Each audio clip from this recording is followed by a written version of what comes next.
Hello नमस्कार दोस्तों। फिर से एक बार स्वागत है आपका हमारे इस यूट्यूब चैनल पर और आप देख रहे हैं 7 मिनट शो। और जिसकी आज की क्लास में अपन पढ़ेंगे रेस्पिरेटरी सिस्टम के बारे में। आज की इस वीडियो में अपन बेसिक इंट्रोडक्शन के देखेंगे इसके अंदर, और कल फिर इसके अपन क्या मैकेनिज्म पढ़ेंगे कल की वीडियो में। तो चलो स्टार्ट करते हैं रेस्पिरेशन सिस्टम को। अगर बात करें रेस्पिरेशन सिस्टम की, तो जो रेस्पिरेशन होता है ये क्या है कि कुछ क्या है कि सबसे पहले तो इसकी बात करते हैं कि इसमें कंफ्यूजन कहाँ होता है। तो एक जो ब्रीथिंग है इसके अंदर, इसमें और रेस्पिरेशन में क्या है कि लोग कंफ्यूज होते हैं कि ब्रीथिंग क्या है और रेस्पिरेशन क्या है। अगर बात करें रेस्पिरेशन की, तो जैसे कि ब्रीथिंग प्लस उसके साथ में जो गैसेज है उसका क्या है कि एक्सचेंज भी होगा बॉडी के अंदर, और उसका क्या है कि एक ऑर्गन से दूसरे ऑर्गन तक क्या है कि ट्रांसपोर्ट भी होगा उसका, और प्लस में उसका क्या है कि जो यूटिलाइजेशन है उसका क्या अपन उसको यूज भी करना चाहिए या यूटिलाइज होनी चाहिए वो गैसेज है। फिर उसको एक कंप्लीट प्रोसेस होता है और उस प्रोसेस को अपन बोलते हैं रेस्पिरेशन।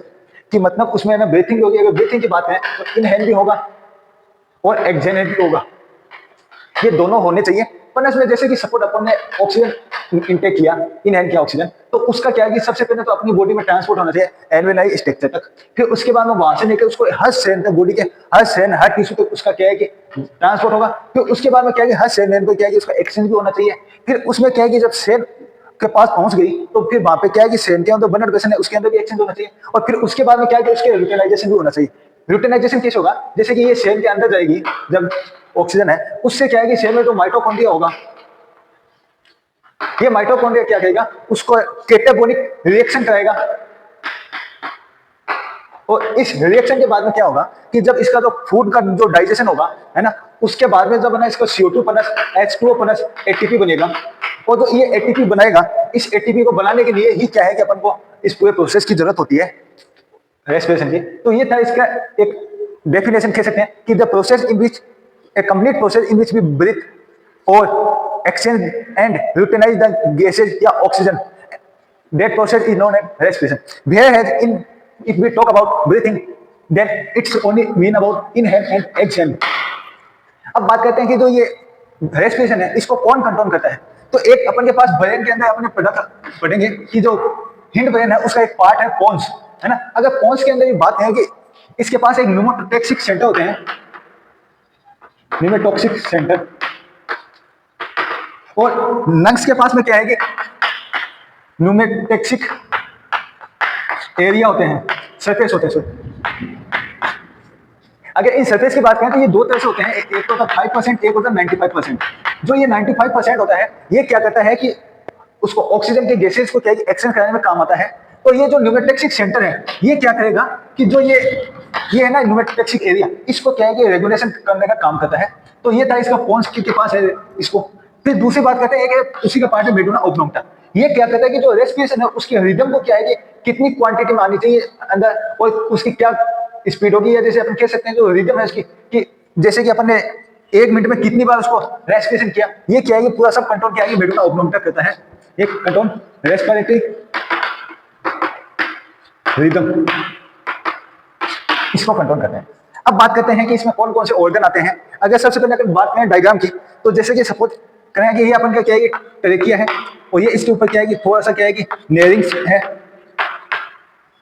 है ना। और इसके ऊपर अगर बात करें अपन नेरिंग्स के ऊपर, तो ये है फेरिंग्स अपन के पास, और फेरिंग्स के बाद में ये है अपन के पास नोस्ट्रल, और ये है अपन के पास नेशन कैविटी। तो ये था। अब क्या है कि जब नेरिंग्स है और इसके आगे क्या है कि जब ये ट्रेकिया होगा, इस ट्रेकिया के ऊपर क्या है कि सी शेप की जो रिंग होती है, और जो ये रिंग है ये क्या है कि आगे की साइड में होती है, और पीछे की साइड में क्या है कि इसके इसोफेगस होती है ना। पीछे से क्या है ये कंप्लीट नहीं होती है, सी शेप रिंग है, क्योंकि पीछे से जब क्या है कि इसोफेगस के अंदर फूट जाएगा तो उसको क्या है कि उसको ना साइज इसको उसकी पेरिस्टाल्टिक मूवमेंट करने के लिए उसको क्या है कि साइज को क्या है कि कंट्रोल करना होगा। तो उसको कंट्रोल करने के लिए क्या है कि पीछे की साइड में नहीं होती है रिंग्स। अब रिंग्स क्या है, एक पॉइंट आता है यहाँ पे कैरिना, जिसको बोलते हैं अपन, इस कैरिना ये पॉइंट है एक। इस कैरिना में क्या होगा कि यहाँ से क्या है कि ये जो एक है ये ब्रोंकाई के अंदर डिवाइड हो जाएंगे, और इसको अपन बोलेंगे प्राइमरी ब्रोंकाई, है ना। फिर इसके बाद में जैसे कि ये क्या है कि ये एक ब्रोंकाई और ये क्या है कि दो के अंदर डिवाइड हो गई, है ना। जब ये दो में डिवाइड हो गई तो इसको बोलेंगे अपन सेकेंडरी ब्रोंकाई, और जब ये आगे जाके फिर से डिवाइड हो जाए तो इसको अपन बोलेंगे टर्सरी ब्रोंकाई। अब ये ब्रोंकाई क्या करेगी कि ये ब्रोंकाई फिर से आगे डिवाइड होगी, और ये क्या आगे एक स्ट्रक्चर बनाएगी, या इसको बोलते हैं ब्रोंकियोन्स। ये भी क्या है, इनिशियल ब्रोंकियल हो गया और टर्मिनल, और जब ये टर्मिनल ब्रोंकियल होगी उसके आगे क्या है, फिर एल्वेलाई स्टार्ट होगी। जैसे कि यहाँ पे है ना, ये हो गया सेकेंडरी, और सेकेंडरी ब्रोंकाई, ये हो गया टर्शियरी ब्रोंकाई, ये हो गया इनिशियल ब्रोंकियल, ये टर्मिनल ब्रोंकियल, और ये इसके आगे क्या है, एल्वेलाई है ना। अब इसकी बात करते हैं कि इसमें एक क्वेश्चन और भी है कि जैसे कि अगर बात करें इसकी अपन यहाँ पे कि ये जो आपको आउटर लेयर दिख रही है, ये आउटर लेयर है, इसको इस पूरे को तो अपन बोलते हैं पनुरा, और जो ये आउटर, इसको बोलते हैं आउटर पनुरा, जबकि ये इनर वाली जो है पिंक कलर की, इसको बोलते हैं इनर पनुरा।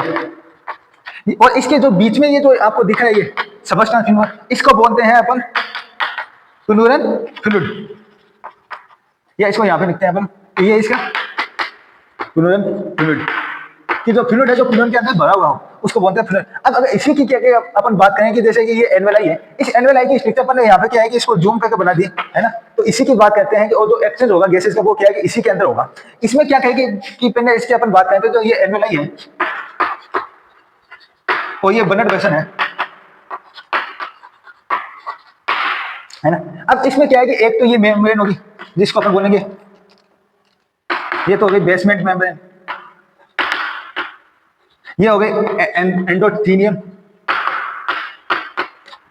है ना, और ये हो गए ई स्क्विमस एपिथेलियम सेल है ना।